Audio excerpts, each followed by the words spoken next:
Hallelujah, जोर से hallelujah. बोलो खुदावंद यीशु मसीह की जय। बोलो खुदावंद यीशु मसीह की जय। जिंदा परमेश्वर प्रभु यीशु मसीह की जय। जो हमारे मध्य में उपस्थित प्रभु यीशु मसीह की जय। बड़ी खूबसूरत बात है। जब आराधना हो रही थी, मैं देख रहा था इस चर्च को कि कुछ लोग अपनी आत्मिकता को बढ़ाने के लिए जूझ रहे हैं।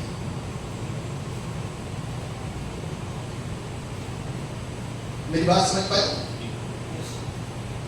आत्मिकता को बढ़ाने के लिए जूझ रहे हैं। और आत्मिकता बढ़ती कैसे? जवाब दे सकते, फिर लोग आगे बढ़े। आत्मिकता बढ़ती कैसे?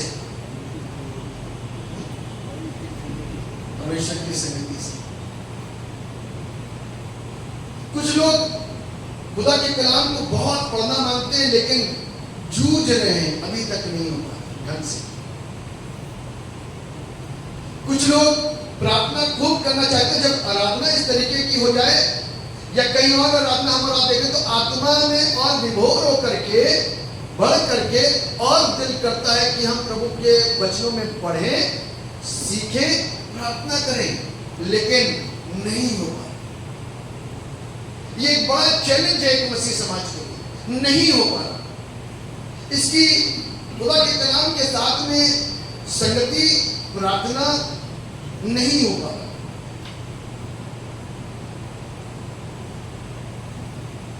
ये दुखद है, लेकिन आज से ये रास्ते खुले। हमें आज से ये ब्लेसिंग इस चर्च के लिए है। जैसे कि आरंभ से ही बातचीत हो रही है कि कुछ बड़ा होगा। अभी मैं एक दिन कोई कन्वेंशन में था, एक पास्टर साहब विचार कर रहे थे, बारिश आएगी, बारिश आएगी, बारिश आएगी, फिर बाढ़ आएगी। फिर क्या होगा? बाढ़ आएगी। पहले बारिश आएगी, फिर बारिश आएगी, फिर बारिश आएगी, फिर बाढ़ आएगी। बाढ़ का मतलब क्या होता है? बहुत ढेर, बहुत ढेर। पहले स्टेप में बढ़ेंगे, दूसरे स्टेप आत्मिकता में बढ़ेंगे, तीसरे स्टेप आत्मिकता में बढ़ेंगे, उसके बाद में बाढ़ आएगी। आमीन। जो सीटें खाली है ना, अगले साल 5 साल एक भी सीट खाली नहीं होगी। आमीन। अगले साल एक भी सीट खाली नहीं होगी। क्या क्रिसमस पे इतने ही होते हैं? क्रिसमस पे ये भरा रहता है कि ऐसे ही रहता है? बाहर रहते हैं।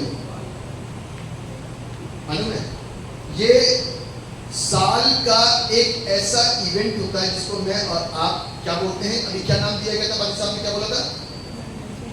आत्मिक चंगाई सभाएं। मालूम है, जिस विषय को आज मैं आपके बीच में लेकर के आ रहा हूं,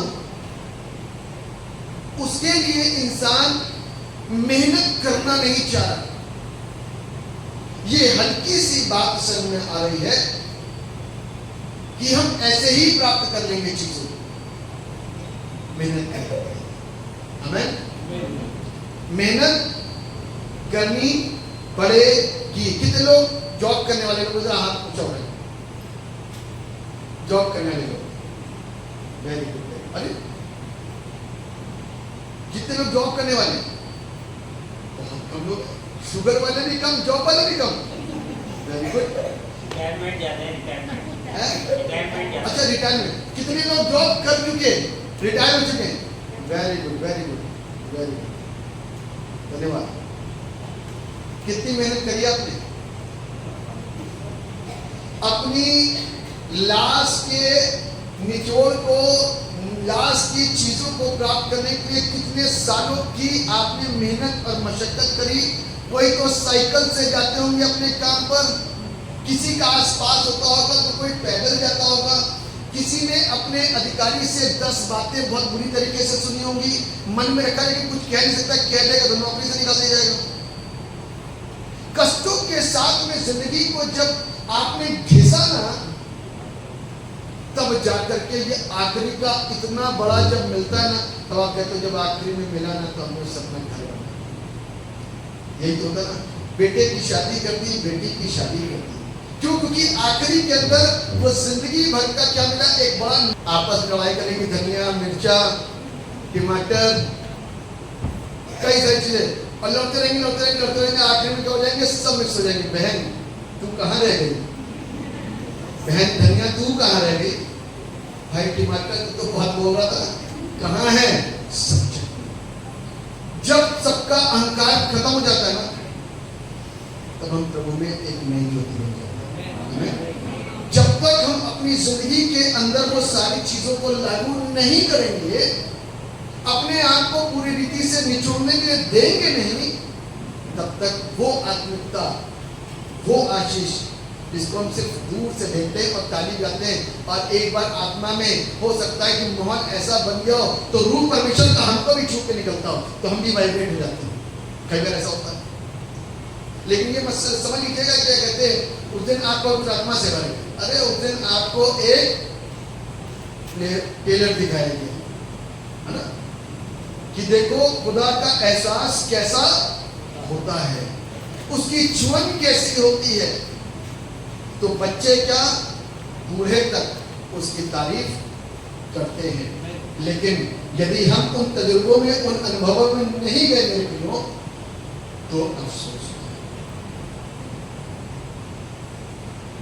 आज जिस विषय के ऊपर मैं हम सब का ध्यान केंद्रित कराना चाहता हूं, वो यही है कि आत्मिकता जो हमारी है,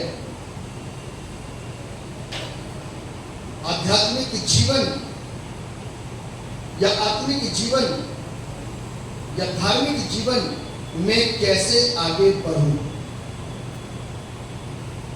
मैं कैसे आगे बढ़ूं, इस विषय के ऊपर मनन करेंगे। इससे पहले कि मनन करें, अपनी आंखों को बंद करेंगे, दुआ करें।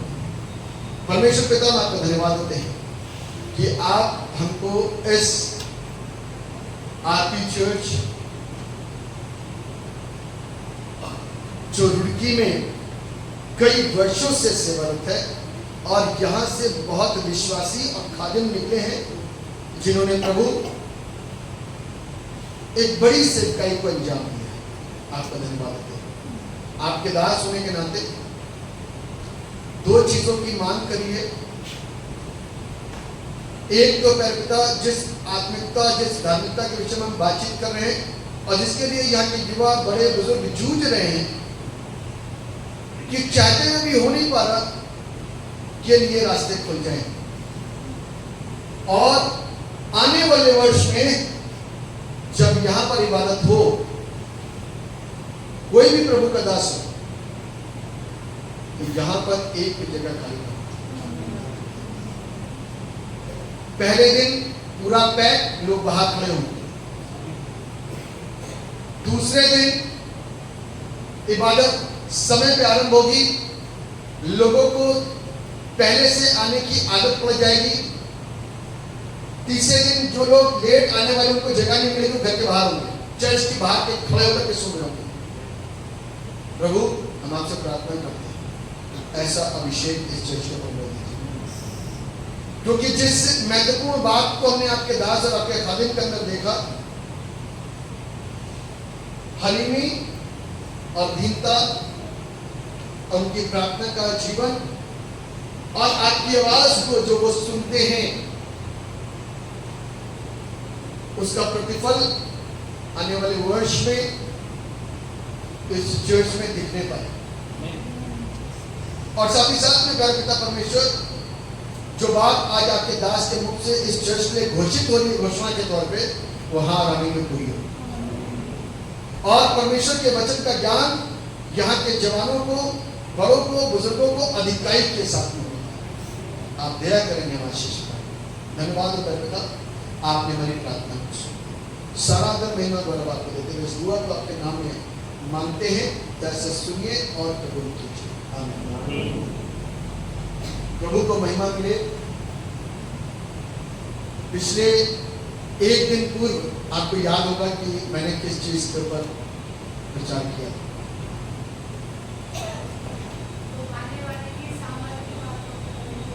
जी लुभाने वाली बातें नहीं, बल्कि सामर्थ की बातें। जी जी जी, लुभाने वाली बातें नहीं, बल्कि एक शुरुआत में एक बात बोली थी, मालूम है?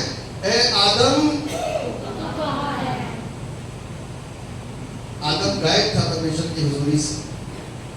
आदम परमेश्वर की हुजूरी से, लेकिन जो बैठा था, मतलब बातचीत तो हो रही थी परमेश्वर के साथ में आदम की, लेकिन छिप छिप के। कैसे हो रही थी? आमने सामने वाली बातचीत। कैसी वाली बातचीत थी? छिप छिप के बात कैसे होती मालूम है आपको? दोष भी लगा रहा था, पाप के प्रति उसको अपने अंदर गिल्ट भी थी, परमेश्वर की आज्ञा का उल्लंघन करा, उसका भी कहीं ना कहीं अंदर एक दर्द था। और बताने लगा कि प्रभु मैं यहां पर छिपा। ये बड़ा क्वेश्चन है कि है आदम तू, आज का आदम वास्तव में कहीं ना कहीं है, लेकिन खुदा के पास बहुत रेयर हैं। मैं सबको नहीं कह रहा, बहुत हैं जो बहुत सच्चाई के साथ में खुदा के साथ, बहुत दृढ़ होकर के प्रभु के साथ, बड़ी मजबूती के साथ में प्रभु के साथ, और उनको कोई हटा नहीं सकता खुदा से। न मृत्यु, न जोखिम, न पीड़ा, न क्लेश, न काल, न विधर्म, न फूट, न बीमारी। और 3 साल पहले क्या चीज चली गई थी? बीमारी, महामारी, ना कोविड। ऐसे भी लोग हैं, ऐसे भी लोग हैं जो विश्वास में दृढ़ बने रहे, मजबूत बने रहे, और दुनिया के आंधी तूफान उसके आत्मिक जीवन पर टक्कर मारते रहे, मारते रहे, मारते रहे, लेकिन उसको टच नहीं कर, आमीन, उसको गिरा नहीं पाए, उसको हिला नहीं पाए। क्यों? क्योंकि उसकी नींव कहां थी? मसीह यीशु में दृढ़ और मजबूत हुई थी, और उसकी वजह और उसका कारण उनके पेरेंट्स, उनके अभिभावक, जिन्होंने उनको, अपने बच्चों को बचपन से दृढ़ शिक्षा उनके हृदय के अंदर डाली, और हाथ पकड़ करके चर्च में लेकर के आए, और दुआ करनी सिखाई, प्रार्थना में बैठाना सिखाया, दसवांश देना सिखाया, प्रभु के प्रति गंभीरता सिखाई, आत्मिकता सिखाई, धार्मिकता सिखाई, अच्छी बातों को सिखाया और समझाया, और वो मजबूत है। और ऐसे लोगों के ऊपर संसार का कोई भी वार कार्य नहीं करता। शैतान मेरे और आपकी लाइफ के ऊपर हर दिन, हर पल, हर समय वार करता है।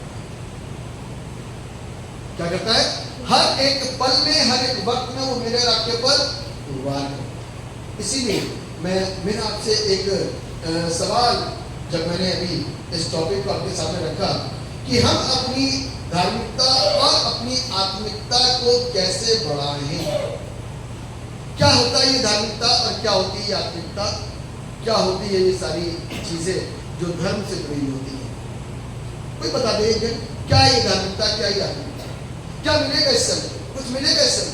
कर तो रहे अपने नजरिए से सारी चीजों से। बताइए, कोई भी नहीं बताए, फ्री होकर के बताएंगे। देखिए, बंधनों में रह करके काम मत करिए। आप जो भी सीधा और उल्टा बोलेंगे ना, कोई प्रॉब्लम नहीं, लेकिन आप बोलेंगे तो आप बोलना सीख जाएंगे। हमें बताइए, आपकी दृष्टि में धार्मिकता और आत्मिकता क्या है? जल्दी से कोई भी 1 2 3 4 5 6 7 8 जितने भी बोलना मांगे बता दीजिए। खड़े होकर बताएंगे तो मेरे को भी जी, आज्ञा को मानना। और बताइए, है जी, भले कामों को करने को धार्मिकता बोलते हैं। और बताइए,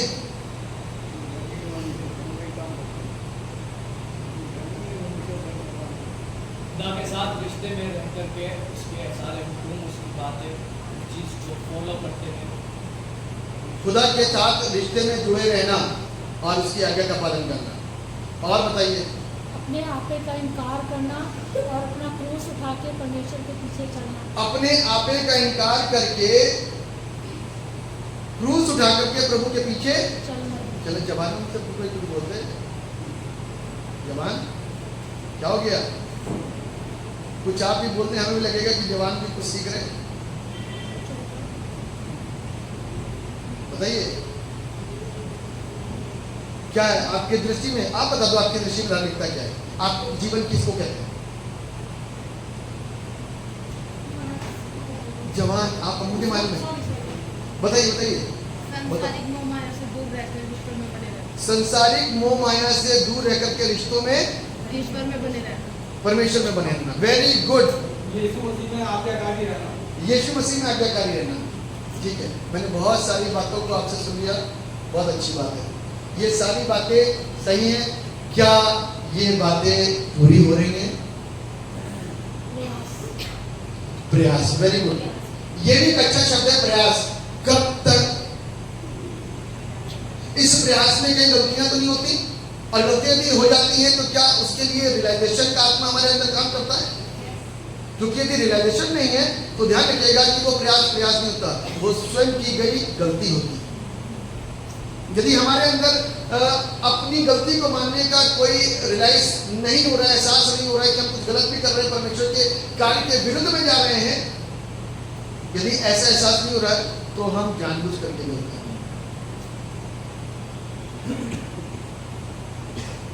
मेरे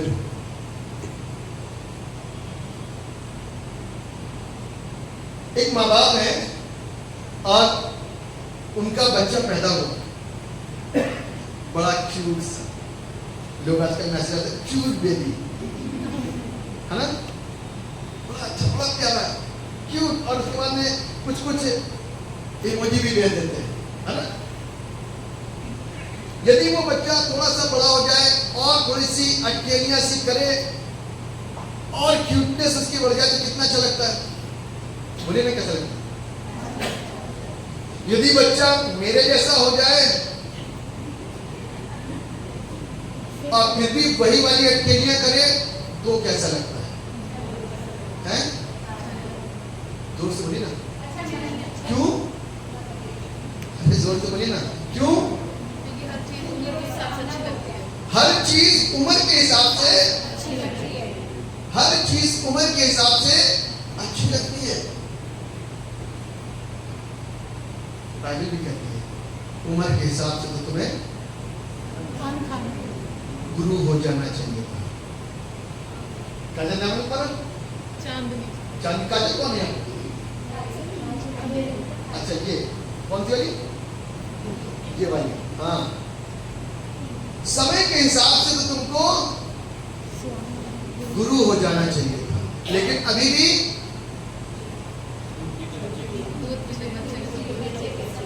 ममर्स बॉय बने। अभी भी ये आपके शब्द हैं, मेरे शब्द नहीं है। यदि बच्चा इतने से इतना हो गया तो बड़ा क्यूट लगता है, इतना भी बड़ा हो गया तो भी क्यूट लगता है, लेकिन मेरे जैसा बड़ा होने के बाद में भी वही वाली हरकतें कर रहा है तो वो एबनॉर्मल से समझ आएगा। इधर से आवाज आई, एबनॉर्मल से समझ आएगा। लोग फिर क्या कहेंगे?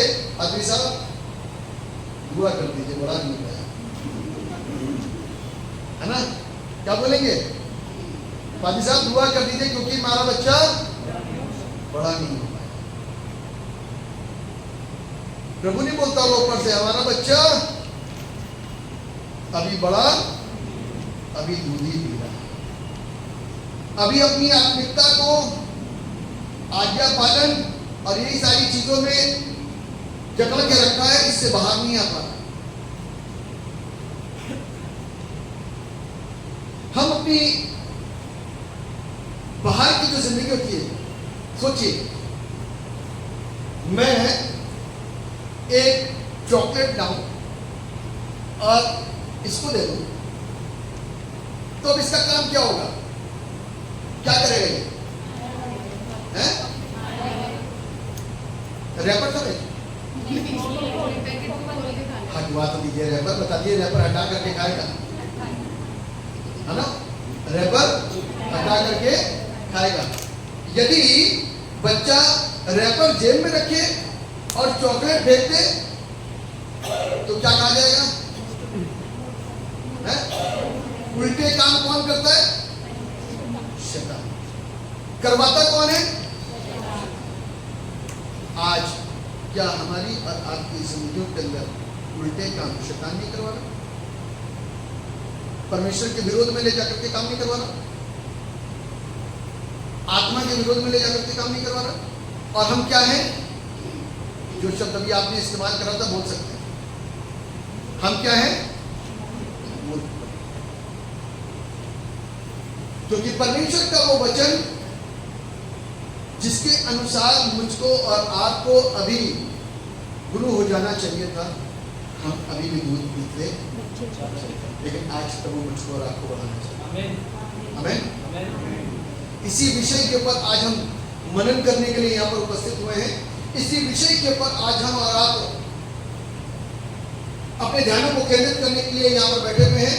जिस आज्ञाकारिता, जिस संबंध, जिस रिश्ते की हम और आप बातचीत कर रहे हैं, मैं बताना चाहता हूं कि आत्मिक जीवन कहां से लेंगे हम? परमेश्वर से मिलेगा। परमेश्वर तरस खाएगा तो मेरे को चीजें मिलेंगी। यदि परमेश्वर तरस नहीं खाएगा तो मेरे को चीजें नहीं मिलेंगी। यदि परमेश्वर का रहम मेरी जिंदगी के ऊपर हो गया तो उसने मेरे ऊपर रहम कर दिया तो मैं आत्मिक बन गया। यदि नहीं करा तो नहीं मिला। सारी चीजें सृष्टि के आरंभ होने से, जब उसने सृष्टि को रचा और बनाया ना, कुछ नहीं में से सब कुछ बना दिया। कुछ था आरंभ में, कुछ था क्या? गहरे जल के ऊपर परमेश्वर का आत्मा जुम्बिश किया करता था। गहरे जल के ऊपर परमेश्वर का आत्मा।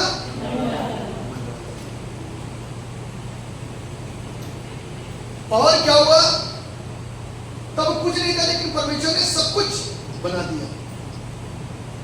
सुबह, शाम, रात, है ना, तारे, चांद, सितारे, है ना, सूरज,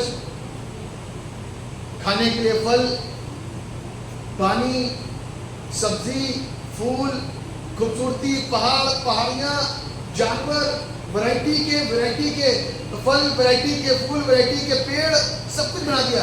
एंड में किसको बनाया?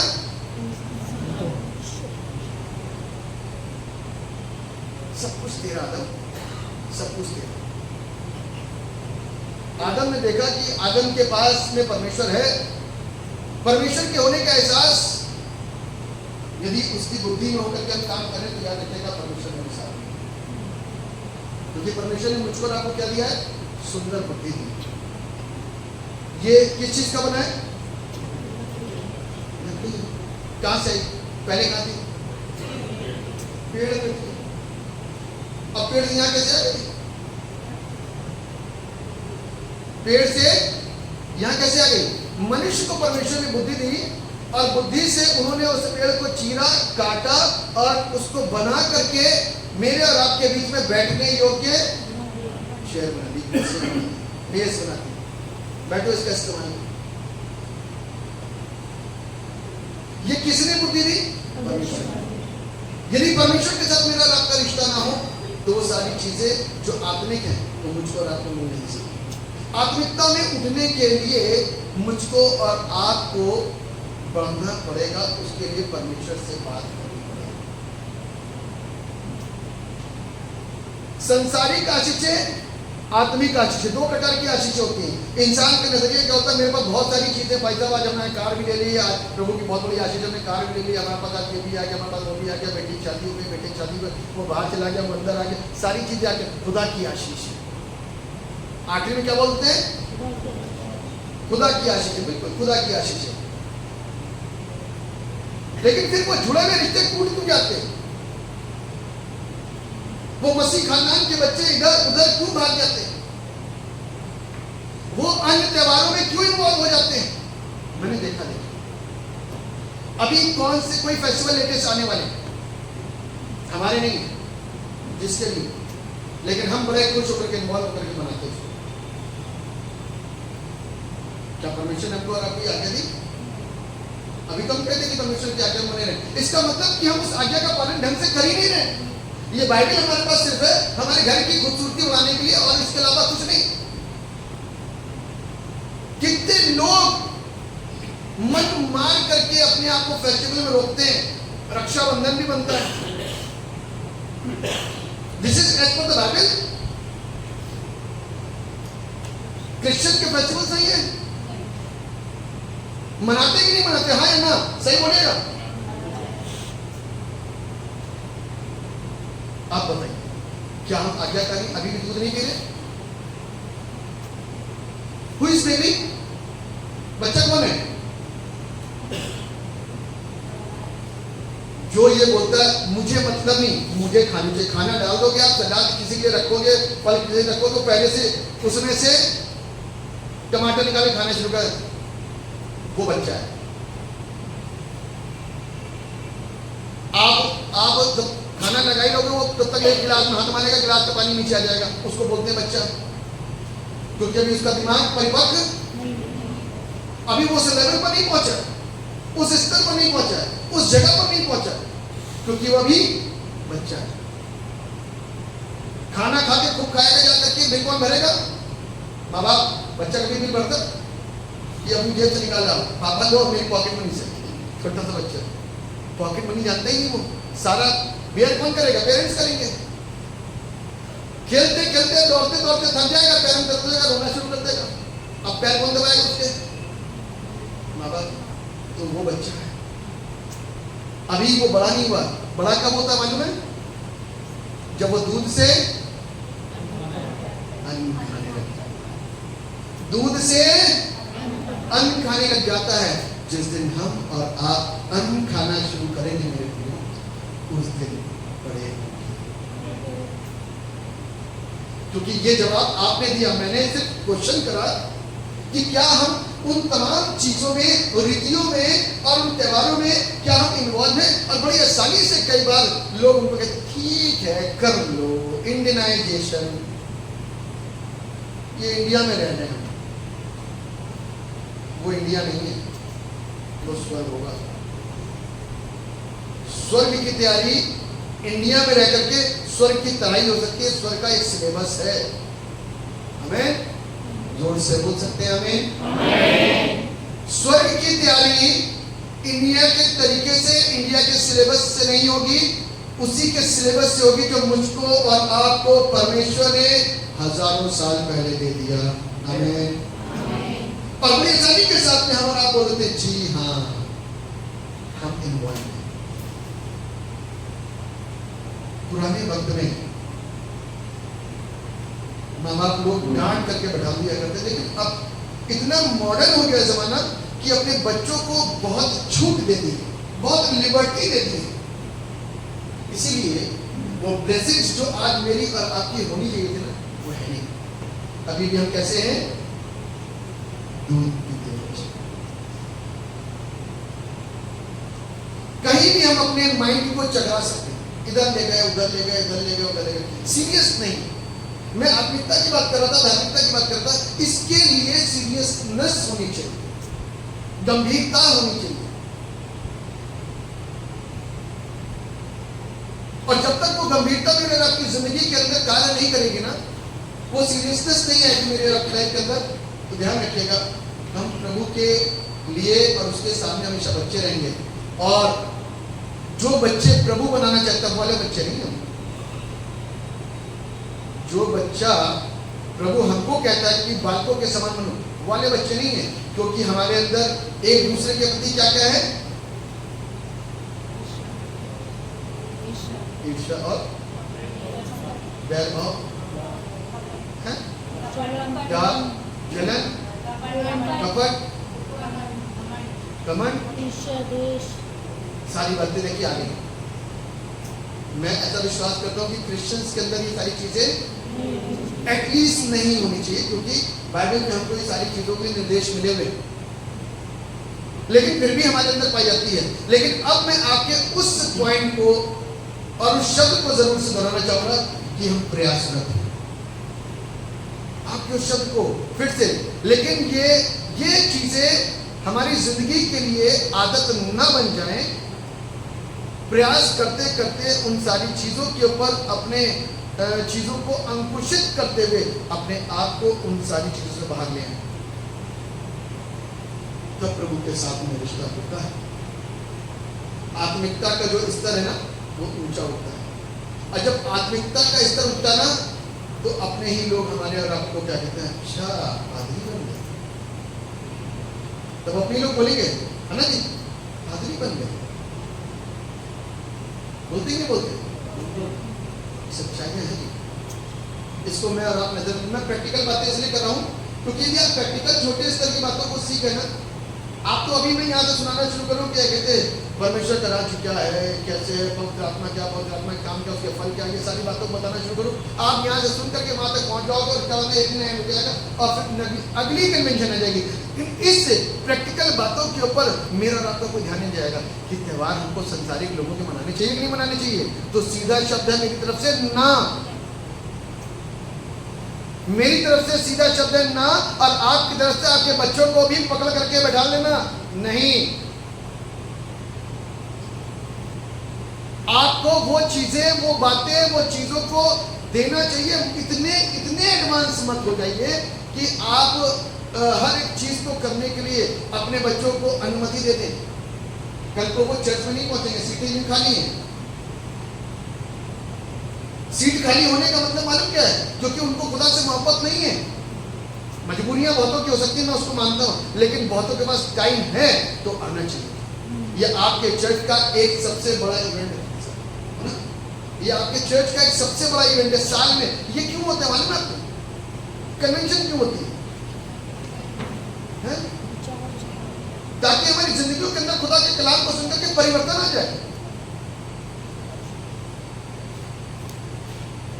हमारी जिंदगियों के अंदर क्या जाए, परिवर्तन आ जाए। लेकिन हम और आप क्या करते हैं, वो जो रैपर है ना कि रैपर फेंक दिया, हमें भी मजा वही है कि हमने चॉकलेट फेंक दी, रैपर में रह गए, चॉकलेट नहीं खाई। मालूम क्या है, हम हीलिंग में ही रह गए, प्रोफेसी में रह गए, लेकिन हम उसके करेक्टर में नहीं घुसे अभी तक। किसका करेक्टर? यीशु। आमीन। यीशु के करेक्टर में घुसे क्या? मैं हमेशा बताता हूँ, जब किसी को कोई हीरो पसंद होता है, जब किसी को कोई हीरोइन पसंद है, उसके करेक्टर में घुस जाते हैं। हाँ या ना? अभी मैं पूछूं किसको कौन पसंद है, तुरंत बताना शुरू कर देगा। पुराने वाले भी अपने जमाने में बताएंगे, और यदि थोड़ी सी और छूटी थी कौन सा गाना, तो वो भी गा के बता देंगे। जिस चीज को मैं बताना मानता हूँ कि शैतान, मैं यहाँ खड़े करके गवाही दूं कि मैं बीमार था, मैं चंगा हो गया, शैतान को प्रॉब्लम नहीं। यदि मैं करेक्टर के अंदर घुस गया नहीं यीशु के, तो उसको प्रॉब्लम। अरे यार, ये तो पक्का वाला ईसाई बन गया। कैसा वाला? पक्का वाला प्रभु का बंदा बन गया। और यदि ये प्रभु का बंदा बन गया तो ये कितने लोगों को ले सकता है? ये खतरनाक नहीं। क्या हो जाएगा? खतरनाक। हम अभी प्रभु के करेक्टर में नहीं घुसे, उसको उससे बहुत चिढ़ है। इसीलिए वो बार बार जलते हुए तीरों को क्या करता है?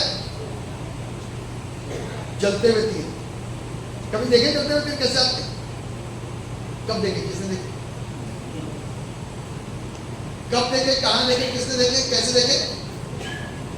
लड़ाइयों में तीर आते थे ना, एक तीर इधर से और एक तीर इधर से, तो एक तीर वाले ने इधर वाले तीर को क्या कर दिया? गिरा दिया, वो खत्म हो गया। हाँ, देखा है। आपको बताऊं, आज की तारीख में एक आत्मिक बंदा शैतान के हर एक जलते हुए तीरों को क्या कर सकता है?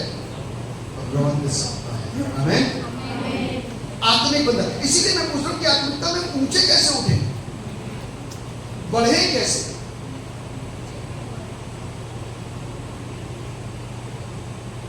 हम और आप प्रार्थनाएं करते हैं, वचन को पढ़ते हैं, उपवास रखते हैं, सारे काम करते हैं, लेकिन फिर भी ये वाले जो काम होते हैं कई बार औपचारिकता निभाने जैसे होते हैं। माफ कीजिएगा, कितने लोगों के घर में, यदि मैं पूछ लूं आज एक प्रश्न करूं कि कितने लोग, तो सबसे पहले बताइए बाइबल कितने लोग लेके आए? ये बड़ी खुशी की बात है कि मेरे को बाइबल बहुतों के पास में है। शुगर में हाथ नहीं उठे थे, नौकरी वाले हाथ में, लेकिन बाइबल के हाथ ज्यादा उठे। इस बात के लिए मैं खुश हूं, प्रभु आपको ब्लेस करे। जिस चीज को मैं बताना मान रहा हूं कि हम और आप कई बार औपचारिकताओं में रह लेते हैं, इसकी जो संपूर्ण ज्ञान है ना, उसमें पूरा टाइम नहीं दे पाते। अब टाइम पूरा, यदि मैं आपसे कहूं कि शुरू सवेरे से लेकर के 3-4 घंटे दे दीजिए, तो आप क्या एक्सक्यूज दोगे? बता दीजिए आपने। काम है, घर के काम है, ड्यूटी है, ये सारी चीजें है ना। उपवास इसीलिए बना, उपवास इसीलिए बना कि एक दिन छुट्टी कर लीजिए। जरूरी नहीं फ्राइडे का दिन हो, क्योंकि मैंने कुछ लोगों को ऐसा भी देखा सिर्फ फ्राइडे होना चाहिए, फ्राइडे के अलावा कोई दिन फास्टिंग होती है, कहीं नहीं लिखा बाइबल के अंदर। ये सब रॉन्ग टीचिंग्स आई।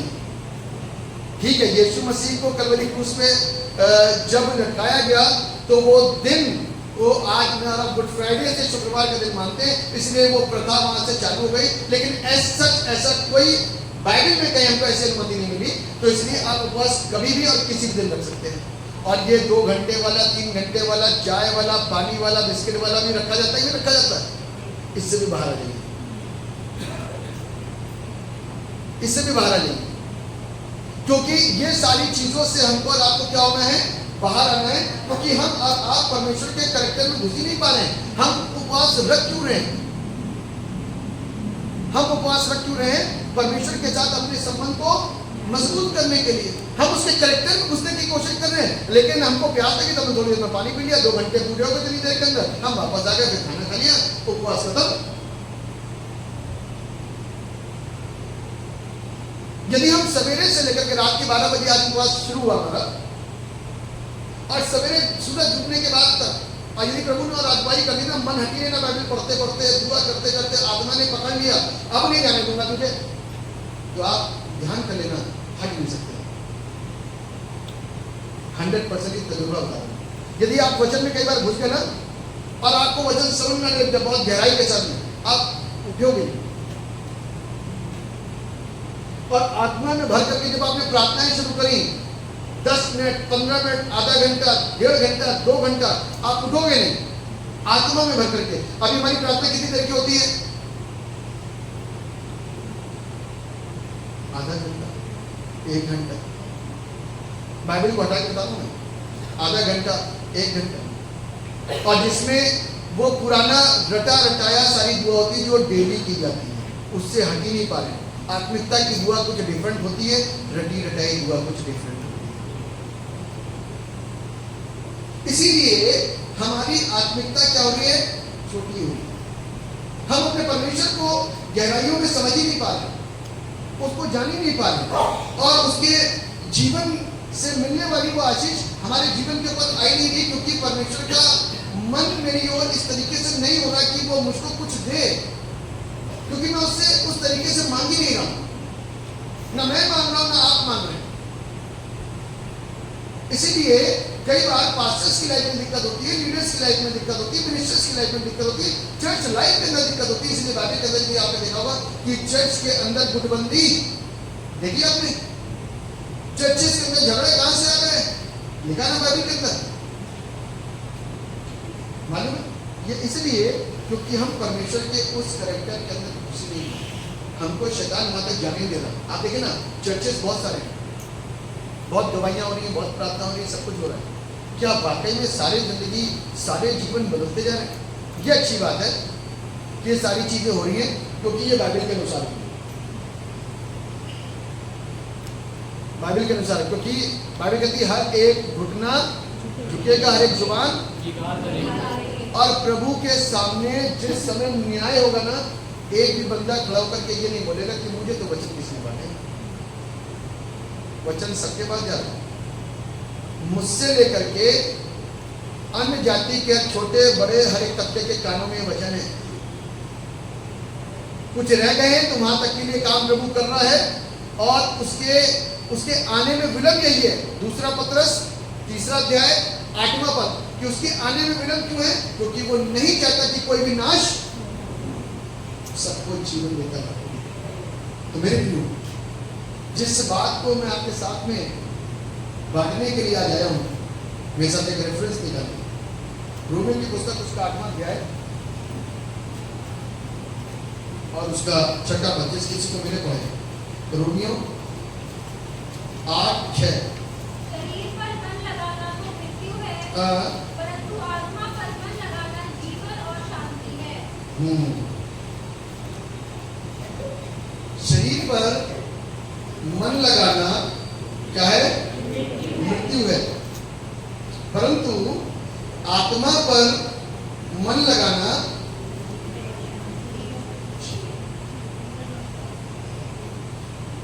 अभी अपन लोगों ने गीत गाया बच्चों ने, जीवन मिलिया मिलिया आशीष है। जिसने ये गाना बनाया, लिखा, गाया, गौतम कुमार जी ने परमेश्वर के एक बड़े अनुभव से होकर के बड़े अनुभव के साथ में उनकी जिंदगी रही और उनको ये एहसास था कि उनको जीवन मिला।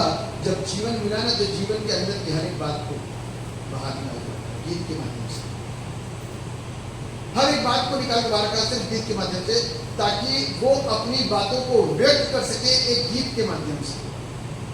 हम लोग गीत को तो बहुत अच्छी तरीके से गाते हैं, बहुत अच्छी तरीके से उस पाठ के अंदर जाते हैं, लेकिन उन सारी चीजों को अपने जीवन के अंदर लागू होने की अनुमति नहीं देते। प्रभु का कलाम और गीत कहता है, खोलो तुम दरवाजा मैं हूं आना चाहूं। खोलो तुम दरवाजा मैं हूं, लेकिन मैं और आप कई बार उसके दरवाजे उस तरीके से नहीं खोल पाते जिस तरीके से खोलने चाहिए। लिखा हुआ है, मैं फिर से वापस करूंगा, शरीर पर मन लगाना तो मृत्यु है, परंतु आत्मा पर मन लगाना जीवन और शांति। यदि आज इस शरीर के लिए हम अपनी जिंदगी को जी रहे हैं, इसके शौक को पूरा करने के लिए जीवन जी रहे हैं, इसकी इच्छाओं में अपने आप को लगा रखा है और अपने बच्चों को भी संसारिक जीवन की बातों में पूरी रीति से लिबर्टी दे रखी है, तो मेरे प्रियो इसका अंत क्या दे रहा है? शरीर पर मन लगाना और आत्मा पर मन लगाना जीवन और शांति है। अभी आत्मा पर मन नहीं लगा, अभी आत्मा पर मन नहीं लगा, जबकि यहाँ पर बाइबल हमको इस बात बता रही, थोड़ा सा ऊपर से पढ़ूंगा मैं, यहाँ पर लिखा हुआ है दूसरे पद में, क्योंकि जीवन की आत्मा की व्यवस्था में मसीह यीशु में मुझे पाप की और मृत्यु की व्यवस्था से स्वतंत्र कर दिया। फिर से पढ़ूंगा, क्योंकि जीवन की आत्मा की व्यवस्था ने मसीह यीशु में मुझे पाप की और मृत्यु की व्यवस्था से स्वतंत्र कर दिया। ये कौन लिख रहा है? ये पौल इस बात को लिख रहा है। पौल इस बात को कह रहा है कि जब प्रभु यीशु मसीह के साथ में मेरा क्या हो गया? एनकाउंटर हो गया। प्रभु यीशु के साथ में मेरा एनकाउंटर हुआ, तब मैं उस व्यवस्था से बाहर आ गया, जो व्यवस्था मुझको प्रभु के पास से किसी भी रीति से ले नहीं जा सकती। व्यवस्था मुझको पाप ही बता पा रही थी, पाप ही बता पा रही थी, लेकिन परमेश्वर तक नहीं पहुंचा पाई। उसके लिए परमेश्वर के अनुग्रह का होना मेरे ऊपर बहुत जरूरी है। जब मैंने परमेश्वर की व्यवस्था के ऊपर मन लगाया, तब उसकी दया मेरे के ऊपर आ गई। सिंपल सी बात है, छोटा सुधार। कोई टीचर यदि यहाँ पर है या चर्च में जब हम कमेटीज बनाते हैं, अकाउंटेंट हम चर्च का उसके हाथों में सौंपते हैं जिसको अकाउंट्स आता है ना, जिसको थोड़ा बहुत अकाउंट्स आता है, उसको सोचते हैं कि अकाउंट्स बना है, उसको दे दिया जाए ताकि वो चर्च का अकाउंट हैंडल करे। जो थोड़ा सोशल हो, लिखने पढ़ने में बहुत अच्छा हो, बात करने में थोड़ा निपुण हो, उसको क्या बना जाता है? चर्च का सेक्रेटरी बना दिया। क्योंकि किसी की निपुणता को देख करके, उसकी योग्यता को देख करके हम उसको काम सौंपते हैं। जब परमेश्वर मुझको और आपको ऊपर से नीचे देखता होगा, जब मेरे अंदर वो इच्छा को देखता है, जब मेरे अंदर उस लगन को देखता है, जब मेरे अंदर उस तड़प को देखता है, जब मेरे अंदर उस मांग को देखता है, जब मेरे अंदर से आंसुओं को जो बहते हुए देखता है, तब वो अपने अभिषेक को मेरे आपके ऊपर। उस दिन उम्र मेरी कुछ भी हो, लेकिन उस दिन से मेरी आत्मिक जर्नी का स्टार्टिंग होता है। मेरे प्रियो, चाहे हम 80 के हो, चाहे 90 के हो, यदि अपने जीवन को हमने इस तरीके से प्रभु के सामने ला के नहीं रखा ना, तो हम कितनी जनरेशन में भी आ गए, माफ कीजिएगा, कितनी जनरेशन भी हमारी निकल गई, उससे कोई लाभ नहीं होगा। प्रभु जनरेशन कभी काउंट नहीं करेगा। चर्च के कितने पुराने समय से हम मेंबर है, प्रभु कभी काउंट नहीं करेगा। हमने चर्च के अंदर क्या करा, क्या नहीं करा, वो नहीं देख रहा प्रभु। प्रभु कह रहा मेरे साथ तुम्हारा रिश्ता कैसा है। संसार की आशीष कहां से है? वो भी परमेश्वर से। तो हर आशीष की शुरुआत कहां से होगी? अध्यात्म से होगी। अध्यात्म मतलब आत्मिकता से। आत्मिकता देखने के लिए और प्राप्त करने के लिए आपको किसके पास जाना पड़ेगा? उस परमेश्वर के पास, जिसके द्वारा सारी चीजों की रचना की गई। ये लकड़ी से जो मेजें बन गई हैं, ये मेजों को ही लकड़ी को देने वाला कौन है? तो जाना किसके पास पड़ेगा? यदि आज आपने मेज बना दी, कल आपको 10 मेज की और जरूरत पड़ेगी, तो लकड़ी प्रभु नहीं देगा, तो कहां से बनाओगे? हर चीज के लिए हमको प्रभु के पास जाना है। इसलिए हमारी जर्नी की स्टार्टिंग सिर्फ परमेश्वर के साथ होनी चाहिए। संसार के लोगों को आप देख सकते हो, आप उनसे अपने आप को चेक कर सकते हो, एनालाइज कर सकते हो, आप उनकी मान्यताओं को देख सकते हो, उनके कामों को देख सकते हो, और उन लोग अपने पाप के बदले में क्या प्रयास करते हैं, क्या कोशिश करते हैं, उनको देख सकते हो। लेकिन हम जब पाप करते हैं, तो उसके लिए मेरे और आपके पास में क्या है? क्या चंदा ज्यादा डालना चाहिए कि डोनेशन ज्यादा डालना चाहिए? क्या कोई ऐसी कैटेगरी है? नहीं। हमको घुटनों पर आकर के माफी मांगी, क्योंकि हमारे पास में अब किसी भी प्रकार का कोई बलिदान, अब उसी पाप के लिए हमको परमेश्वर के पास आकर के माफी मांगने की जरूरत आवश्यक है। बताना चाहता है जिक्र एलीशा की आत्मिकता कैसे बढ़ी और कैसे ऊंची उठी। एलीशा को कितने लोग जानते हैं?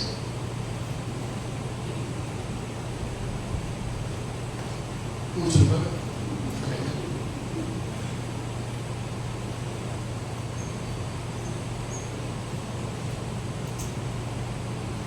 हाँ, मैं देख रहा हूँ सबको। देखिए एलीशा कौन था? एलीशा एलिया का मैं किससे पूछने वाला था, आपने उनको बचा दिया। वैसे ही अच्छी आदत है कि अपने भाइयों को, अपनी बहनों को बचा लो, लेकिन इसका मतलब ये नहीं कि हर बार बचाते रहो। आपको कोशिश करके एलीशा को जानना है। आपको कोशिश करके एलीशा को जानना है। कौन है एलीशा? अब तो सुन लिया होगा, एलिया का सेवक। एक बार चला गया था 12 जोड़ी बैल लेकर के, याद है ना? तभी क्या हुआ? एलिया ने उसको चद्दर डाल दी, पकड़ लिया, मेरे पीछे हो ले। तो एलिया ने क्या करा? एलिया ने क्या करा? मुझे इतना समझ में आया कि एलिया के द्वारा जब चद्दर आई ना, ज्यादा बातचीत है, एलिया ने सिर्फ इतना कहा मेरे पीछे हो ले। मुझे इतना समझ में आया कुछ था उन शब्दों के अंदर जो एलिया ने बोला। एलीशा जो अपनी भूमि को जोत रहा था, सब कुछ कैसे छोड़ सकता है? हैरानी की बात है, हैरानी की बात है कि वो सारी चीजों को, अपने जानवरों को, अपने जिसमें जानवर बंधे हुए थे, उन सारी चीजों को उसने, अपने बिजनेस को उसने तुरंत डिस्ट्रॉय किया। उस जानवर को एक को काटा, अपने परिवार के अंदर बनाया, खाया, और उसके बाद में विदाई लेकर के वहां से एलिया के पीछे। कुछ तो था उसके शब्दों के अंदर, कुछ तो टच हुआ था, कोई तो हवा आई थी, किसी ने तो छुआ था, किसी ने तो कहा कि मुझे चला जा इसके पीछे, किसी ने तो कुछ करा, कुछ तो हुआ उसके लाइफ के अंदर। अद्भुत हुआ, और वो क्या हुआ? एलिया के पीछे चला गया, और एलिया के पीछे जाते जाते उसने बहुत कुछ सीखा होगा, ऐसा मैं विश्वास करता हूं। एक दिन ऐसा आया कि लोगों ने क्या बोला मालूम है? आज तेरा स्वामी, मतलब कि ऐसा चर्चित दास जिसकी पूरे रुड़की आसपास के क्षेत्र में सब जगह ये मना दी हो गई कि आज ये उठा के जाएगा। आप सोचो कि कैसा जबरदस्त था एलिया। सोचे जरा, उन्होंने हल्के में रखा था उस एलिया को, लेकिन सारे के सारे 50-50 की टोली खड़े करके बोलती थी, मालूम है आज तेरा दास उठा के जाने वाला है। उसने कहा मुझे मालूम है, चुप रहे, आज मैं तुझसे कोई भी बात नहीं करना मानता, क्योंकि मेरा ध्यान सिर्फ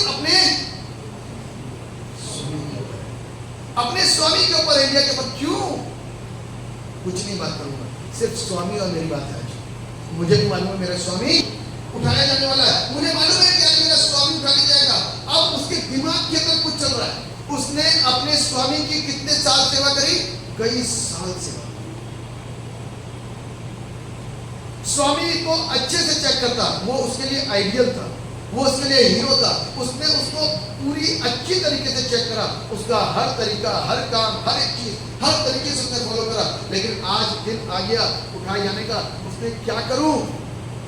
स्वामी के पीछे दौड़। ना भी दौड़ता तो क्या दिक्कत है? कोई दिक्कत है? यदि ना दौड़ता तो कोई दिक्कत नहीं। कोई बताएगा मेरे को? अभिषेक को प्राप्त नहीं कर पाना जो वेरी गुड। उसके दिमाग के अंदर मालूम क्या था? आत्मिकता में ऊंचा उठना। हालेलुया। आत्मिकता के लिए मालूम क्या होना चाहिए? सिर्फ ये टीम मिल गई तो ठीक है, नहीं तो कोई बात नहीं। उस चमक को, तेज को लेने के लिए भूख और प्यास होनी चाहिए। तभी तो हम ऐसे दासों को जब सामने आते हैं तो देख करके चकित हो जाते हैं कि कैसे हो रहा है। उसके दिमाग के अंदर चल रहा था कि अपने दास से कुछ लेना है, अपने दास से कुछ लेना है। एक बार उसके मुंह से निकले क्या चाहता है तू? एक बार उसके मुंह से निकले क्या चाहता है तू? और वो दौड़ता जा रहा, पीछे जा रहा है। एलिया कह रहा, रहने दे, मैं उठाए जाने वाला हूं, नहीं रह जा। कहता नहीं, आज तुझे नहीं छोड़ूंगा, आज तो तेरे पीछे ही जाऊंगा। दौड़ता गया, आखिरी में यरदन आ गया, यरदन नदी के पास आ गए। तब कहता अब यहीं रुक जा, यरदन थोड़ा नीचे है, अब यहीं रुक जा। कहता नहीं, तेरे पीछे चल। 50 पास्टर्स की टोली खड़ी थी, कोई की हिम्मत नहीं हुई कि सामने आ जाए। एलिया से बात कर ले, सलाम दुआ तो कर लिया, आखिर में जाते समय कोई सलाम दुआ नहीं, कुछ नहीं, बस बाहर से तमाशा देखने वाली भीड़ थी। और मालूम क्या हुआ? यरदन पार जैसे हुई तब एलिया ने कहा, क्या चाहता है, क्या चाहता है कि मैं तेरे लिए? तो क्या चाहता था बताइए, कोई एक चीज बता दी, क्या चाहता है? आप लोगों को मालूम है, जब ये सारी बातों को हम लोग सुनते ना तो अंदर लगता है कि क्या मिला होगा उसको, अद्भुत। बहुत सारे लोग इसके दीवाने, पागल हैं, आपको मालूम है। दासों को छूने के लिए प्रार्थना करवाते हैं, उस अभिषेक को लेने के लिए भूखे और प्यासे, चंगाई लेने के लिए नहीं। बहुत सारे लोग सिर्फ उस अभिषेक को, उस एनॉइंटिंग को लेने के लिए सिर्फ दीवाने कि वो मिल जाए, इसलिए मीटिंगों में जाते हैं अपने पैसों को खर्च करके, कहीं वो एनॉइंटिंग उनको मिल जाए। दीवाना बने,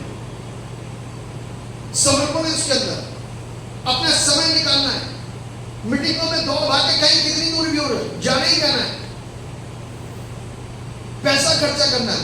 ये मत सोचिए कि प्रभु आपको नहीं देख रहा, प्रभु देख रहा है। एक दिन सूद समेत वापस करेगा। हालेलुया। क्या हुआ? तो एलिया ने पूछा क्या चाहिए? कहता तेरी आत्मा का धन्यवाद चाहिए। कहता तूने बहुत कठिन चीज मांगी, तूने बहुत कठिन चीज मांगी, लेकिन फिर भी जब बवंडर आएगा उस समय तक तू मुझको उठाए जाने के वक्त में देखने पाया, तो तू उस आशीष को प्राप्त करने पाया।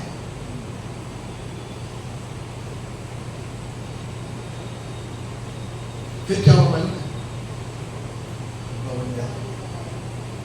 अग्नि में रथ अग्नि में घोड़े दोनों साइड, ना उसका दिमाग घोड़ों पे, ना उसका दिमाग रथों पे, उसका दिमाग एलिया पे, क्योंकि मेरे दास ने बोला क्या है, बस इतना उसके दिमाग में था। उसके दिमाग में क्या था कि मेरे दास के मुख से शब्द क्या निकला है, हमें उसको फॉलो करना है। यदि हम उसको फॉलो कर लेंगे आज तो मिल जाएगा। हमें और उसने क्या करा, अपने दास के शब्दों के ऊपर ध्यान दिया और अंत तक बवंडर आ रहा है, अग्नि में रथ आ रहे हैं, इधर से धूल उठ रही होगी, इधर से क्या कहते हैं अग्नि में घोड़े आ रहे हैं, एकदम से बवंडर उठा और एलिया उठाया गया और करते करते उसकी निगाहें बिल्कुल नहीं हट रही और एलिया के ऊपर ठहरी नहीं और चद्दर आई और उसके ऊपर और चद्दर आई और उसके ऊपर गिर गई। उसको पता नहीं चला क्या हुआ। दूने हिस्से का मतलब कोई बताया मेरे को?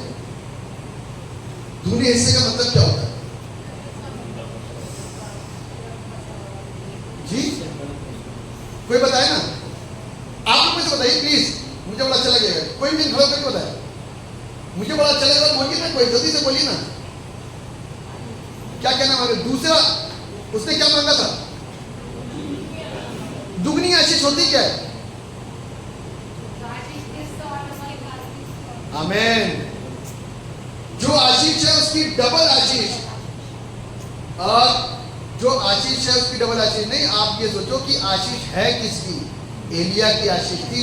एलिया के अंदर जो था इखैरापन, एक आशीष, उसकी दुगनी आशीष को वो लेकर के आने की बात कर रहा है। इतनी मेहनत करी उसने, आज लेकर के मानेगा। और जब लौट लिया ना, जब वो उठा लिया गया, ये 50 लोगों की टोली देख रही थी। अब देखते हैं क्या होगा, ये दम दो भाग होगी या क्या हुआ? क्या हुआ? उसने उसी चादर को मेघा और मार दिया। पानी 50 लोग खड़े होकर सलूट कर रहे होंगे, मिल गया दूसरा सामर्थ। आमीन। आपको मालूम है एक दास, एक सामर्थी दास के जाने से कितना बड़ा अफसोस होता है उस शहर को। आपको मालूम, किसी एक सामर्थी दास के जाने से एक शहर को कितना नुकसान होता है, एक जगह को कितना नुकसान होता है, होता है नुकसान, लेकिन वो नुकसान डबल भरपाई के साथ में वहां पर पूरा किया गया। हमें डबल सामर्थ के साथ में, और उसको हम और आप बाइबल के अंदर बहुत अच्छे अंदाज में देख सकते हैं। और क्या वो डबल सामर्थ जिसके विषय में एलिशा बात कर रहा था, उसको मिल गया? हाथ उठा के बताइए, हाथ उठा के बताइए, मिल गया? हाथ तो नहीं भरा, कंफ्यूजन तो नहीं है, मिल गया ना? प्रूफ कैसे करेंगे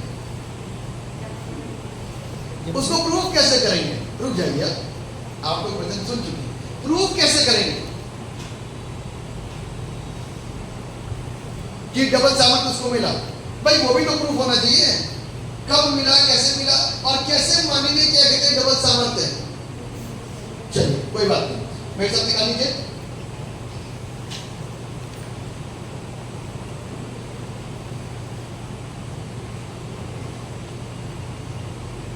मेरे साथ निकालिए दूसरा राजा,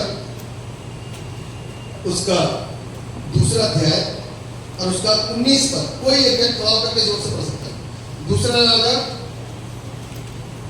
दूसरा अध्याय 19 पर, कोई भी जोर से खड़ा करके पढ़ सकता है। उस नगर के निवासियों ने एलिशा से कहा, ध्यान से सुनिएगा, अपनी बाइबल को खोल लीजिएगा। उस नगर के निवासियों ने एलिशा से कहा, देखिए नगर मनभावने स्थान पर बसा है, हाँ, जैसा मेरा प्रभु देखता है, हाँ, परंतु पानी बुरा है। सुनिए सुनिए सुनिए, क्या बोला जा रहा है? जैसा मेरा प्रभु देखता है, जैसा मेरा प्रभु देखता है, ये पानी बुरा है। बुरा है। आगे बढ़िए। और भूमि गर्भ गिराने वाली है। और भूमि क्या है?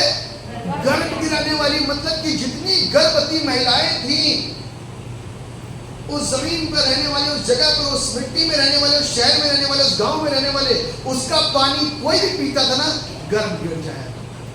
पढ़िए आगे। उसने कहा, एक नए प्याले में नमक डालकर मेरे किसने पास कहा? एलिशा ने। ध्यान से सुनिएगा, मेरे पास ले आओ, वे उसके पास ले आए। अब पानी और नमक को क्यों ले मंगाया जाता है घर ब्लेस करने के लिए? यहीं से वो नमक आया है। नमक से घर को ब्लेस किया था ना, नमक और पानी का मिश्रण बना करके। ये नमक इसीलिए, लेकिन हम और आप मंगा तो लेते हैं, लेकिन क्या सामर्थी शब्द हमारी जुबान के अंदर से निकलेगा? परमेश्वर सुनेगा क्या? ऐसा है? यदि है तो बहुत अच्छी बात है। आगे क्या लिखा हुआ है? तब वह जल के स्रोतों के पास निकल गया। तब वो जल के स्रोतों के, जहां से वो जल निकल करके आ रहा था, उन स्रोतों के पास निकल गया और उसमें नमक डालकर कहा, और उसमें नमक डालकर कहा, यहोवा यूं कहता है, यहोवा यूं कहता है कि मैं ये पानी ठीक कर देता हूँ। कि मैं ये पानी ठीक कर देता हूं। एक बात बताइए, ये दुआ कर रहा है कि ऑर्डर कर रहा है? बाइबल पढ़ रहे हैं आप लोग सब लोग? ये दुआ कर रहा है कि ऑर्डर कर रहा है? हैं? जोर से बताइए ना, किसको ऑर्डर कर रहा है भाई? हैं? किसको ऑर्डर कर रहा है? फिर से पढ़िए, आपने ढंग से पढ़ी नहीं है बाइबल, पढ़िए।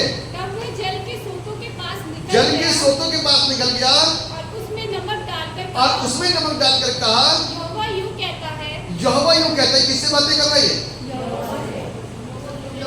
जल के स्रोतों से बात कर रहा है, इस जल से बातें कर रहा है। वो जल गंदा था, उसी को तो बोला गया ना, जल खराब है, इसका पानी खराब है। तो जल के स्रोतों के पास गया और उस जल से बातें कर रहा है। यहोवा यूं कहता है कि अब यह पानी ठीक कर देता हूँ। ठीक कर देता हूं। उस दिन से ये परमेश्वर का दास होने का, क्योंकि डबल मसाले क्या है ना, ये एलिया के समय में पानी ठीक नहीं था। ये एलिया के समय में गर्भ गिर रहे थे, लेकिन एलीशा के समय में जब ये दूसरा सामर्थ लेकर के ना, एलीशा के समय में जब इसने स्रोतों से बात करी और इस बात को बोला, यहोवा यूं कहता है कि अब से वो इस जल को और इसके जल के पानी को ठीक कर देता है। सेम डे से वो जल ठीक हो गया। हालेलुया! ये परमेश्वर का काम है और ये डबल पोर्शन ऑफ स्पिरिट है। ये परमेश्वर के दूसरी द्वितीय सामर्थ, मतलब कि दूने भाग की सामर्थ है जो एलीशा को वहां पर मिली।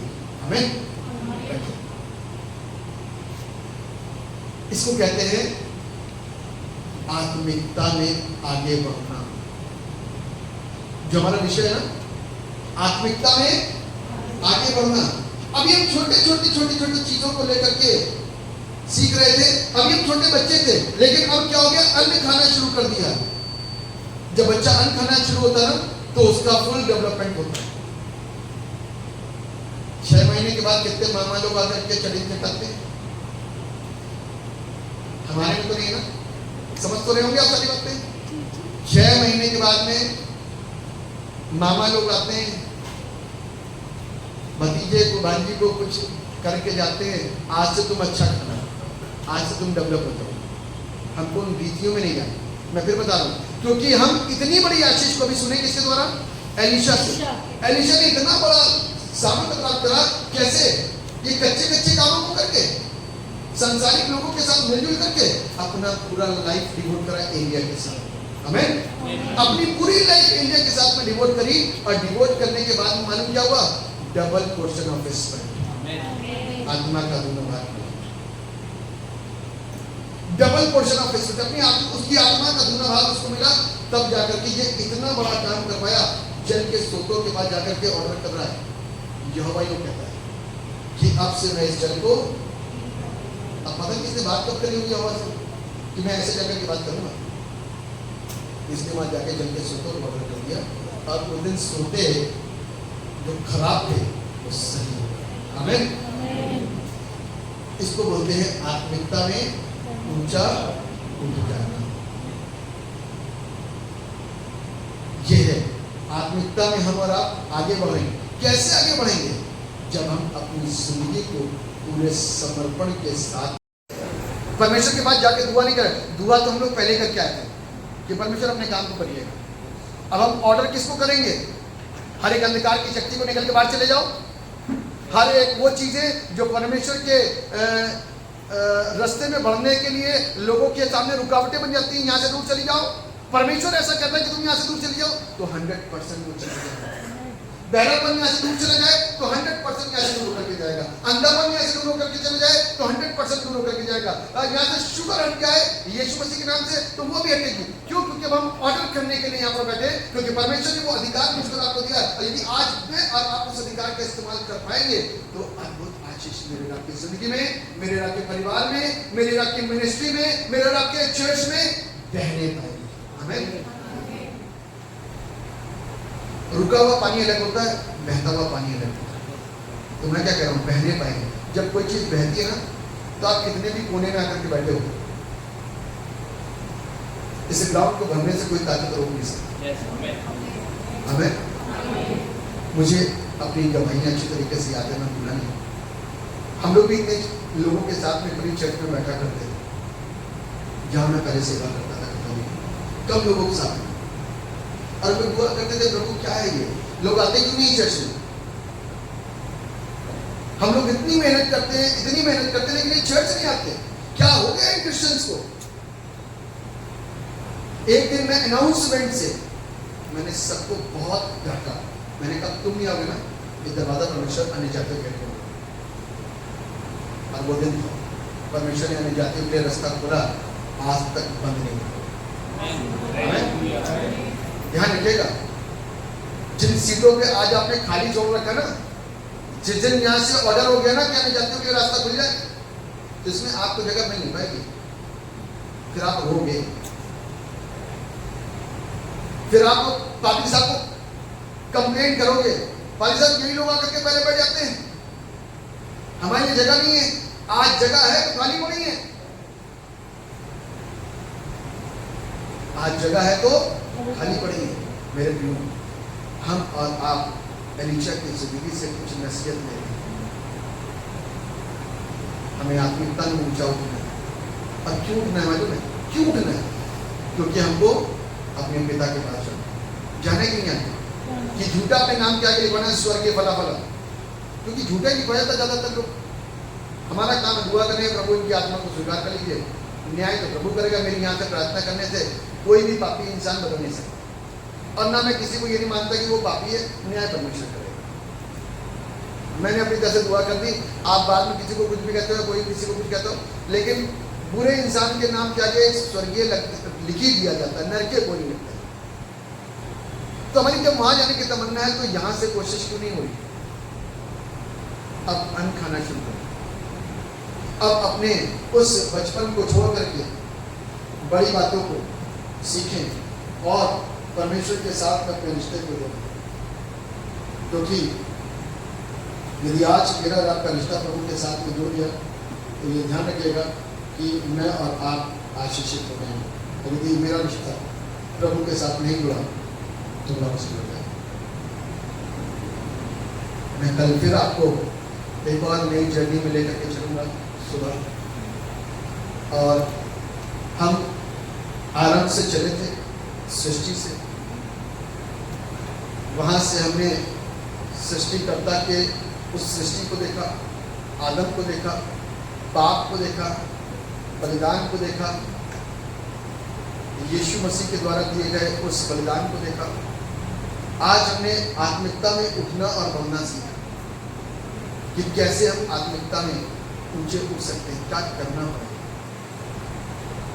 शरीर से कसरत करनी पड़ेगी। यदि आज हमने सीखा है तो कल हम एक और नए जर्नी में चलेंगे और एंड करेंगे कि परमेश्वर हमारे हर एक सोचों को, विचारों को बदल डाले, ताकि हमारे अंदर परिवर्तन आ जाए।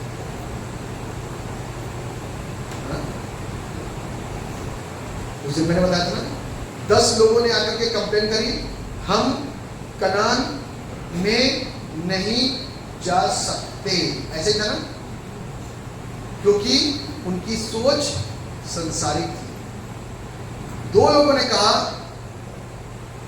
बिल्कुल ठीक है कि वो बहुत लंबे लंबे हैं, बिल्कुल ठीक है वो बहुत शूरवीर हैं, बिल्कुल ठीक है वो बहुत ताकतवर हैं, हम उनका सामना नहीं कर सकते, लेकिन युद्ध यदि हमको लड़ना हो तब ऐसी बातें करो, युद्ध तो वो लड़ने वाला है। तो डरते कि सोच बदलनी चाहिए हमें। एलीशा की सोच बदली थी तो प्रभु के पीछे आए, एलिया के पीछे आए, और एलिया के द्वारा वो परमेश्वर तक जाए मुलाकात कर चुका था। इसीलिए उसका जीवन इतना अच्छा और सामर्थ्य था कि अंदर से ही बोल देता था कि तुम्हारे लिए ऐसा हो गया तो हो जाएगा, हो जाएगा। इसलिए मैं प्रियो, आज मैं और आप अपनी इस आत्मिक जर्नी को हिलाएं और उठाएं कि सिर्फ चर्च आना और बैठना और जाना ये आत्मिकता में उठना नहीं होगा, उसके लिए अलग कुछ मेहनत करने की जरूरत है। हमें अलग, और आप देखोगे मैं इस पूरे एरिया को ब्लेस कर रहा हूँ आज, पूरी जगह को ब्लेस कर रहा हूँ कि परमेश्वर यहाँ पर कुछ बड़ा होगा। पाजी साहब ने पहले दिन से इस बात को बोला और मैं उनके विश्वास को लेकर के और उनके इन शब्दों को जो उनके मुख से निकला, हाँ और आमीन में क्लेम कर देता हूँ परमेश्वर से कि परमेश्वर यहाँ पर अद्भुत हो। अब किस बड़े की बातचीत की जा रही है, क्योंकि बड़ी की बड़ी मैंने बताया ना, बारिश आती है, बारिश आती है, फिर बारिश आती है और फिर पहले तो बारिश यहाँ होगी, ये हिस्सा भरेगा, ये हिस्सा भरेगा, फिर बाढ़ आ जाएगी। और जिस दिन बाढ़ आ गई ना, बादशाह फिर कहाँ का बंदोबस्त करेंगे, बाहर का। हमें होगा यदि आप अपने खादिम की सहायता करोगे ना तो सब कुछ होगा। परमेश्वर इस वचन के द्वारा हम लोग को ब्लेस करेंगे। मैं चाहूंगा कि हम लोग प्रार्थना करें और आपके लिए प्रार्थना करेंगे। ऑल्टर कॉल होगा, आप सामने आए। वो लड़की जिसको बोला गया था काजल, वो सामने आएगी और मैं चाहूँगा कि हम लोग टीम आ जाए, कुछ गीतों को गा करके परमेश्वर के नाम को महिमा दे। और इस समय हम लोग प्रेयर करते हुए काम कर पाए। In the name of Jesus, शर्माइए नहीं, सामने आइए। Thank you Jesus, holy spirit, thank you, धन्यवाद धन्यवाद धन्यवाद। Thank you Jesus. एब्नॉर्मलिटी की आत्मा यीशु मसीह के नाम से दूर हो जाए। होली स्पिरिट, धन्यवाद धन्यवाद, थैंक यू जीसस, धन्यवाद धन्यवाद। प्रेमी परमेश्वर का प्रेम तू प्रभु इस बेटी का बधाई कर दीजिए। हर एक प्रॉब्लम यीशु मसीह के नाम से दूर हो, हर एक दुष्ट आत्मा की जब भाग जाए, right now in command in Jesus name. आपने मेरे शरीर को, इसके पैर को, इसके हाथ को, इसके ब्रेन को प्रभु मां के चरणों में लेकर जाते हैं। दुआ कर, बड़ा काम कर, एक बड़ा काम कर रहा हूं इस जिंदगी के अंदर। ये आशीष को बना देना, अपने ब्रेन को जारी करिए, अपने ब्रेन को बदल करिए। ब्लेस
सभी लोग अपने स्थानों पर खड़े हो गए।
आज के बाद ये माइग्रेन नहीं होना चाहिए।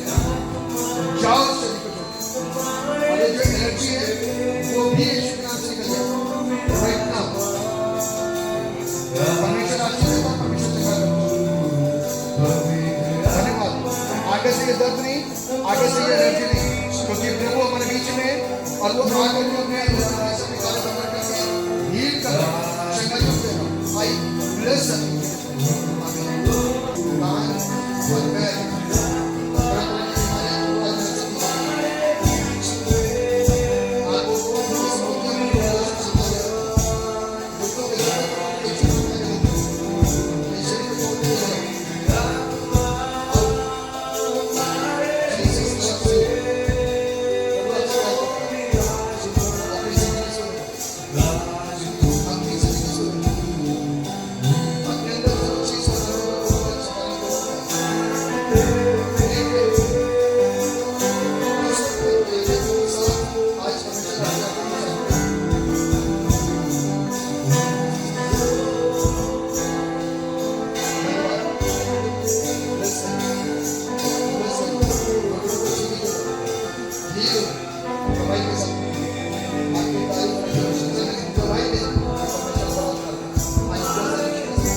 फाइल को रिलीज करते हैं, फाइल को रिलीज करते हैं राइट नाउ। परमेश्वर ब्लेस करें, परमेश्वर ब्लेस करें। फाइल आत्मा ने परमेश्वर अपना यहाँ पर नियंत्रण को अपनी जिंदगी में बना दिया। Thank you Jesus. Holy spirit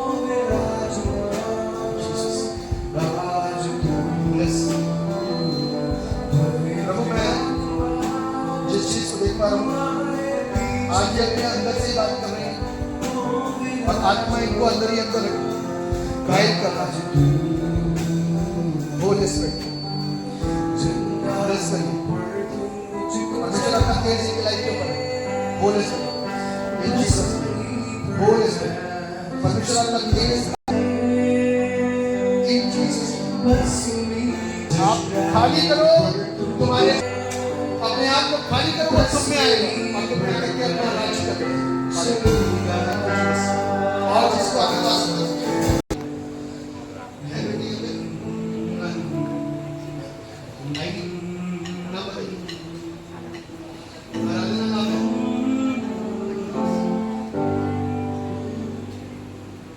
परमेश्वर पिता आपसे दुआ करते हैं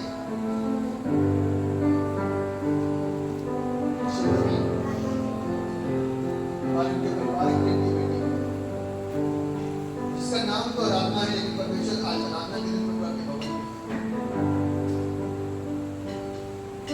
माँ बाप उसे बंदे में आसपास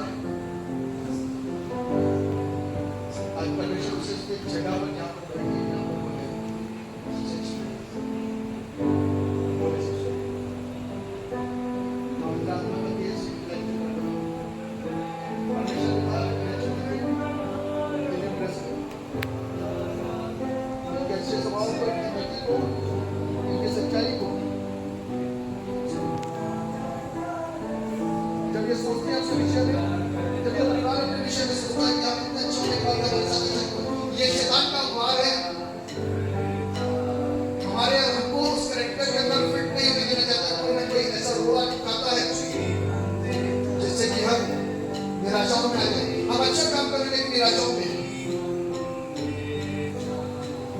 ये हमारे जिंदगी के सबसे महत्वपूर्ण आंसू है लेकिन आज परमेश्वर इनके जीवन के परिवार अपने आप को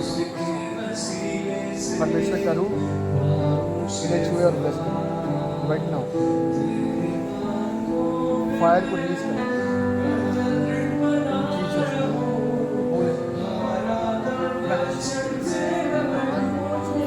ब्लेस ब्लेस हर बारी आंसू के साथ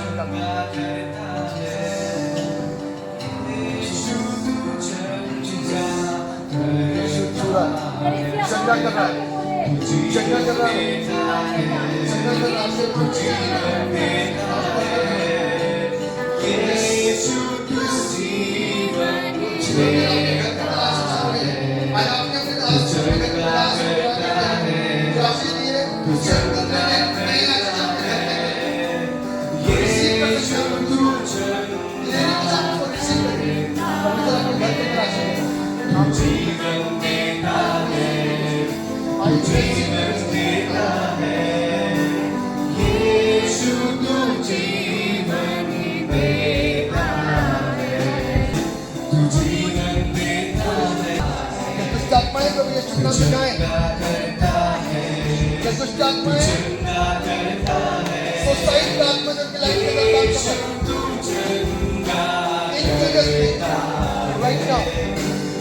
कोई नहीं जानता लेकिन पवित्र आत्मा सब कुछ जानता है। आज आप आजाद हो यीशु के नाम से आमीन।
बोलेगा तो आज नहीं दुष्ट आत्माएं बेटा को परेशान करने लगी। आज यीशु के नाम से छुड़ा गया। मेरे साथ साथ बोलिए, यीशु मसीह खुदा के बेटे मुझे बिमला पर अपनी दया कीजिए। अब ये दुष्ट की शक्ति को मेरे शरीर से अभी इसी समय हमेशा के लिए बाहर कर दो। अभी दुष्ट आत्माएं जाएं, मैं आजाद हो जाऊं। हर बंधन, हर चितानी शक्तियां, उसका प्रभाव मेरे ऊपर खत्म हो जाए। अब फाइट।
you this one.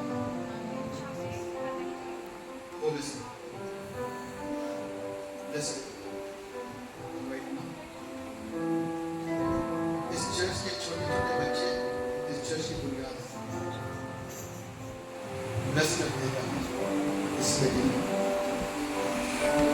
आराधना करने के लिए प्रभु आपके हाथों में लेकर दुआ कर एक दिन पादरी साहब के मुंह से निकली बात कि कुछ बड़ा होगा वो खाली नहीं जाएगा, वो खाली नहीं जाएगा, बेशक थोड़ा सा समय लगे लेकिन बड़ा ही होगा। जिस तरीके से आपके दास ने सेवा करी ईमानदारी के साथ में ये उसका रिजल्ट मिल रहा है आपको रिवार्ड के तौर पे। ये चर्च ब्लेस हो रहा है, यहाँ पर आने वाले लोग ब्लेस हो रहे हैं Jesus.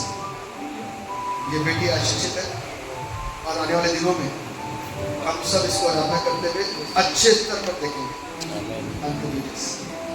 I bless Anshika in Jesus' name.